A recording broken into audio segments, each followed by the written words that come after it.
My name is Brandon Fish, and I'm the Vice President of Human Resources here at Property Solutions. I'm Cami Cable, Vice President of Human Resources at ClearLink.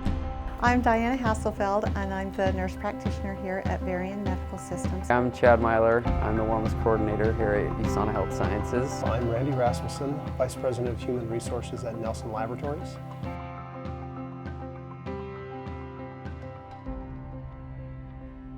Advice I would give, really find out what your employees like. We've tried lots of different things, and we've narrowed them down to just a handful of things that we now do consistently. So my advice would be to make sure you're finding activities and clubs or gym passes or whatever it is, massages, that are things that the employees will automatically or naturally enjoy. Then it becomes easier to develop a program and develop a plan because they're activities that your employees enjoy doing. So I would start small, and then once you realize the things or discover the activities that your employees like, then build on that and come up with 3 or 4 different wellness initiatives that will be popular among the organization.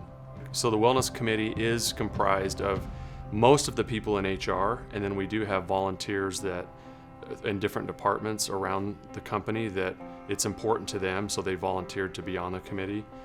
So they weren't appointed, they just basically came to us and volunteered to be on the committee. And then when we do initiatives or activities that are coming up, then we involve the committee to make those decisions and to coordinate all the activities. Someone at an organization who's looking to start a wellness program, my first recommendation would be start small and build it into your culture, because it should be part of who you are, not a byproduct of something on the side. We started our wellness programs just very small. When I first came here in 1996, we didn't have anything here, and so we started putting a few pieces of equipment, exercise equipment, off of the front lobby. And we purchased, some of those were donated pieces of equipment, and some of them we bought with our recycling fund money so that it wouldn't come out of a major fund. Since then, we have added, and we've gotten the buy-in of our management staff, and now we have a fitness center that we're going to expand. The fitness center is funded by the regular health and safety and wellness budget, and it's going to be managed by an off-site group eventually. But we just started very, very small. We started having a few exercise classes in the cafeteria after work, and because people were so interested, it grew and grew and grew until we have a real active wellness program today. Well, I would say if you're trying to start a wellness program and you haven't had anything in place, to try and get a few people that are interested, like get a group that likes to go out and walk together at lunchtime or take the stairs, start to put up a few little signs that say this is what we're doing to stay active or to lose weight, or I would recommend that you start small. Our group in New York has about 50 people there, and they started just having some people donate some pieces of exercise equipment, and they found a room that wasn't being used, asked management if they could use that.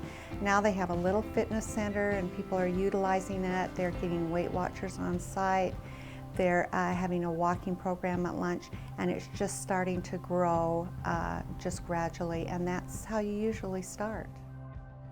First, make sure you do have leadership buy-in if you don't, but also find out what the employees want. Like if they want it, go for it. If anyone's trying to start a wellness program, my advice would be to, first of all, understand your employee population and what incentives will work best for them and what they will relate to, and things that are easy for them to get to buy into. And then you need to look at what your company's tolerance is for return on investment of a wellness program, because you don't get an immediate return on investment. It's usually 3 to 5 years before you start seeing an improvement. So you have to gauge what the tolerance is for that return on investment.